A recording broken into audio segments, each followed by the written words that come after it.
that we sent you, yeah. But yeah, so Aubrey had mentioned y'all have some cool stuff coming down the pike over at the clinic, and one of those things is with a local Colorado-based band, the Motet. Yep. So I want to let our listeners know a little bit about the clinic, a little bit about what y'all have going on with the Motet, and as well as don't be shy to name drop y'all's location so everyone knows where to find y'all too. Yeah, for sure. So I was talking about it before, the Bank Cannabis Genetics. We have a breeder over there who's been working with cannabis for who knows now, like 20, 30 years. And that's what's up. That's a resume I want to see. That guy just says like lived in Humboldt, lived in Denver, and that's the only two things. Yeah. It's legal, and now I'm in the legal game. Yeah, I think it was Boulder down to Denver, but yeah. Tomato. Yeah, for sure. So he's been working really hard for us trying to come up with new genetics, and that's kind of how we started with the Motet. Was that they were looking for a strain, and we were literally making strains. So we brought them in. They got to sample, 10, 15 different new genetics that nobody's ever seen before. They ended up choosing a strain that they named Star Matter 303, which is a Star Dog Guava and a 303 OG cross. So kind of a fuely, kind of diesel, just delicious kind of smell. They're all about the funk is what they were saying. And that makes sense. I can believe that. Band. I can believe that. Yeah, with the Motet, I can 100% believe that. So we're working with those guys. We have some pods on the shelf right now from the lab, Star Matter 303 high terpene extract pods. Don't know if you guys have smoked those yet, but I was going to ask you a question about that because I exclusively shop at Live Well because we get the friend industry discount, sure. But we can't find the lab at there. And so I was wondering, where can we find y'all's stuff? And is it because of things like I've seen online, and I have a lot of friends in Mississippi that are buying like not necessarily bunk cartridges, but like knockoffs. Are thinned out and additives and stuff like that. So I wanted to know about like the ebbs and flows of the game, like who to watch out for, and what separates y'all's from the brand, from this, knockoff brand and stuff like that. Well, I mean, I'd say in other states maybe you're getting knockoffs. Here in Colorado, though, we were the first filler of the PAX pods. Okay. And you can find PAX pods at all of our locations. We probably have the best selection at the clinic. Yeah, that makes sense. Right up here, actually, 32nd and Lowell is our clinic Highland, so just a few blocks away. You can find a great selection. Otherwise, we got locations on Colfax, down on Colorado Boulevard, and then medical only down in Lakewood on Wadsworth. Do you have a Medicard? Are you considered a patient? I let my card lapse a few months ago, but so lazy of you. Just got to get it back. It is very lazy of me. God. We're rec guys, or at least I won't speak for Chris. He's sick in the head. But I'm a rec guy myself. So when I look for PAX is definitely, I think, the jam, like the pen of most people's choice. Wouldn't you say? Like it seems to be the fan favorite. I think it's something that's been around here in Colorado for a few years now. We were the first fillers. And we built a huge following, got a huge market share out of it. And now, PAX has kind of opened it up to a few other fillers in the state. So I think there's probably about 5 or 6 different people who are filling PAX pods. Whenever you're buying a PAX pod, make sure it says the lab on it. Because those are going to be the best. Yeah, I like what you did there. That's well done. And please use this podcast to plug that the whole way through. Don't be shy. Yeah. What's the price point on lab fills like for the different? Sure. So we actually have a few different lines. We have a distillate, we have a butter, we have a live resin, and we have a HT, so the high terpene extract. And they range anywhere from 45 up to 70. And see, that's one thing that I've seen has kind of been a deterrent. As you can see, I'm sporting the O-Pen sunglasses here. Sure. You can find the cheaper cartridges, but it's because they're cheaper. They kind of go on those 10-5 threads or whatever you want to call it. Yeah, those. the 5-10 threads. Yep. God damn it, Kip. And you know what? I was actually just reading an article the other day that those 510 cartridges have a lot of heavy metals that they're finding. That's what I was reading as well, like these additives that they're filling in there.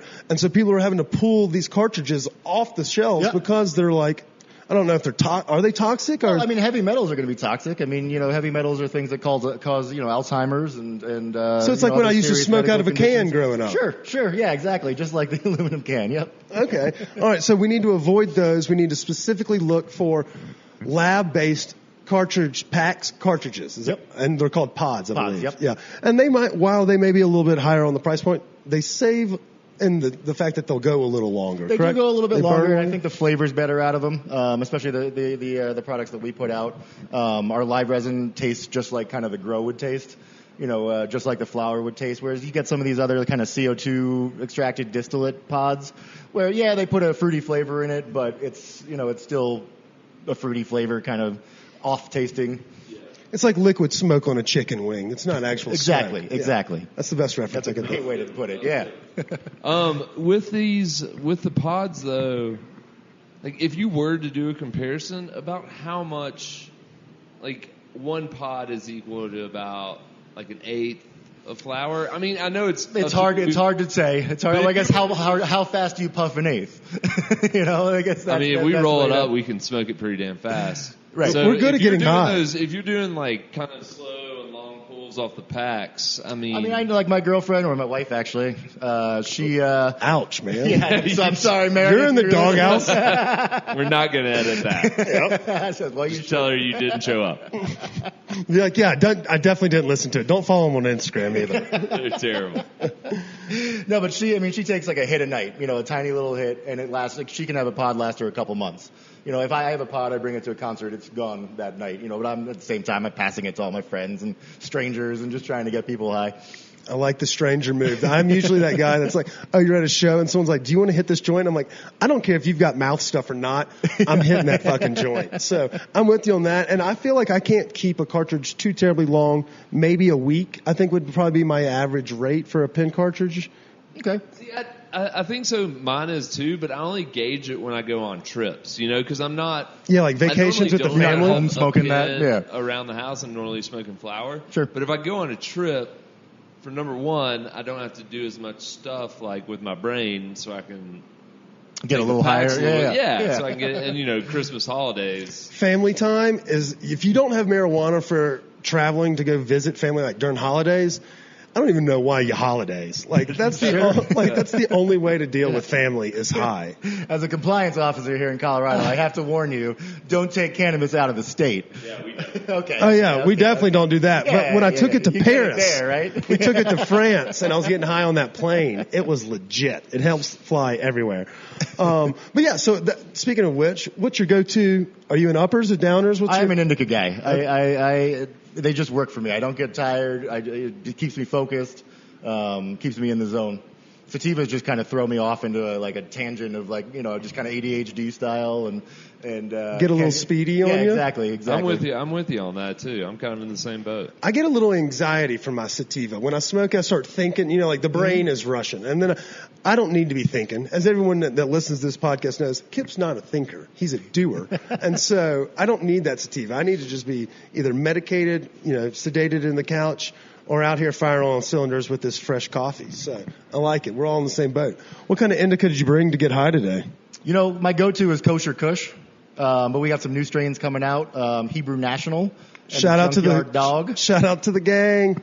The tribe. Shout out to our boys in the tribe. And then we also have one of my favorites coming back to the clinic. We cut it a few years back, but Fishhead Kush is coming back for Labor Day weekend here in Colorado. Little Dick's Run? Little Dick's Run. There you go. Nice. Is that your jam? Jam bands? Is that your scene? Fish is my jam for sure. I just went to the Disco Biscuits over the weekend. So it kind of goes back and forth. I know I've heard you on your previous podcast dissing on them. I won't talk about I'm from the mothballs. East Coast, though. Right? That is true. They do love them over there. The lasers that gets them every time. It's that Philly, and then it says underground after MSG shows. I'm guessing, Yep. I don't know if you go home and visit the family and catch good. some of the, what was that? The Baker's Dozen? Dozen was a great run. Yeah? Yep. So what do we have? I guess, should we I don't even want to dive right because we will get to music, but So I let wanted Chris. to ask one question about, all right, so when's this Motet strain going to be available? So the Motet we have out in pod form right now. So you can find that at all the clinic locations as we speak. And then Flower is coming out July 1st, 12 days before their show up at Red Rocks. Okay, solid. And another question on that is, how do you come up with names? I mean, yeah, it's like throwing a dildo at the wall and seeing what sticks. I don't think I've ever gotten a straight answer on this. And is there some weed database where there's names and there are this is this strain, this is what we used? Yeah, no, there's definitely a few of them out there. I mean, Leafly is a big one. I can't remember the website off the top of my head right now, but it literally goes into the genetics of the genetic. So this strain came from this, and then it kind of brings you down the rabbit hole of where that strain originally came from. It's like 23andMe for weed. Exactly. Yeah. But to answer your question about naming, I mean, it's essentially 5 of us sitting in a room smoking on the strain, literally just throwing things up on a whiteboard, trying to figure out what fits. damn, you need to hire somebody for that job. It would be a really good job. If only there was two creative guys out there that enjoy getting high with other folks and making conversation. Yeah. If only there was. And we could steal from 11 Madison Park Dream Reavers. Yes, we could. Oh, that's a good one. I also want to call one Happy Gilmore because it hits hard, but it's happy. That's a good I've name. always thought that That's was a good name. one. You can borrow that one. Yeah. If you want to give credit to us, we also. No vacancies, Happy Gilmore. Yeah. Or Stoned Appetites, no Happy Gilmore. Either of those play. Both of them are trademarked, copyrighted. Yeah. Is there something though that a name has to have a certain identifier for sativa versus indica? No, I mean what we've been trying to do lately is try to kind of go off of the effect that you're going to get out of it. Classic Happy the Gilmore. effect or flavor that you're going to get out of it, rather than in the past we've kind of done strain crosses where you got like a. Like an OG Kush is mixed with like sour diesel. You're getting an like OG diesel or something. Yeah. It's kind of something Real like that. creative. Yeah, super creative. But, Fucking lazy bastards. We're kind of moving away from that. The most recent strains we've been putting out: Strawberry Symphony, tastes like a strawberry. Palisade Peach, in reference to those the Palisades down here in Colorado. Shout out to our friends on the Western Slope. On the Western Pairs Slope. well with peach cobbler. Yeah. I'm sure it would. We'll give it a shot. As well as locally sourced wine. That's also done in the Palisades. Yep. Shout out to me for knowing that. That was a good question, though, because I have wondered about these names. Because when people say them, especially the bud tenders, like you're sitting there talking to them, it's very hard to take someone serious when they're like, oh, yes, this Willie Nelson banana boat is really hitting right now, and a lot of people like it. I'm just like, shut the fuck up, give me an eighth and indica, let me get out of the store. Because you feel not a little dumber, but it's not like it might as well be German, because the names don't mean shit to me. Yeah, sure. Unless it does have, like, Strawberry Symphony does sound like it plays a nice little tune, but I just, I don't know exactly what it means when they say that. I'm just like, does this get me high or not? yeah. But Will I shit my pants? This is it's Grandma's not boy. DMT. Come on. Whoa. He is a Disco Biscuits fan. He would know. Shout out to our friends in Philly. Yeah, I was thinking more Grandma's boy. What was, how he had all those stupid names down, Dante down in the basement had all those names for it. And he's like, just roll them all up into one joint. And he's like, I'll go to the loony bin with you. I don't give a fuck. So I just want to make sure I'm treading on the right path here when I'm picking out my named weed. So I think if we're talking about weed here, do you normally, segueing into our next kind of line of questioning, do you normally like to, what style of weed do you like to hit up before you're going to binge watch a TV show or a movie? Where are we going with here? I mean, it's always indica for me. I don't really stray far from it, and it's usually kosher kush. That's your go-to? That's my jam. So last time you smoked kosher kush and happened to be watching Netflix or something like that. Chris, I can't hear your microphone. Huh? Give me a thump. Oh, there it is. You just need to speak a little bit more. There we go. Okay. More direct into the mic. Gotcha. Holy shit. Hopefully it was picking up. Yeah, it was. I just lost you there for a second. All right. So basically, we're getting into get to know you, Zach. Sure. And so what I want to know is, I lost you again. What show or movie you binged watch? Yeah, so I was hooked on Colony. My wife and I were all about that show. It's essentially about aliens coming to Earth and putting walls around cities, and they're fighting off another alien, kind of foe. And Is this Netflix? Yep. Okay. Colony. Check it out. Who stars in it for those? It's actually from the guy who made Lost, Carlton Cuse. Okay. And the guy who played Sawyer in Lost, Josh Holloway's in it. Okay, yeah, I liked that guy in that Yep. one. Hopefully it has a better ending than Lost. Lost really fucking screwed it. They actually ended it at season 3, so there's the ending is fucking horrible. Oh, well, damn it. I guess there's a happy medium somewhere in there. You can either go too long. But at least you didn't invest 8 seasons into yeah, it, it's you just know? 3 seasons. Yeah. Shout out to God. Kind of like assholes. Game of Thrones with fucking Bran. Broken Bran being the fucking... Dude, that's what y'all need. Y'all need some Game of Thrones being like Bran the Broken. This shit will make your legs not work. That's how heavy of an indica it is. And then you'll be calling yourself the Third Eye Raven. You should just do a whole season of whatever herbs y'all come out with. Be like, this one is a straight killer. It's Aria. It'll make you jump from fucking trees, stabbing shit. Kind of trippy. Yeah, We've definitely done a lot of Star Wars type of names, so it probably makes sense to get into the Game of Thrones. Yeah. Expand your horizons. I have this, and I know we are going into the get to know you, but I did want to ask you this. So we work with a lot of folks in the food and restaurant industries, and they seem to always kind of be like friends with each other. You know, like they all hang out together. A lot of the times one person would refer us to another person. Do y'all all hang out outside of work? Y'all like, oh, y'all want to all go smoke some of this insert? Oh,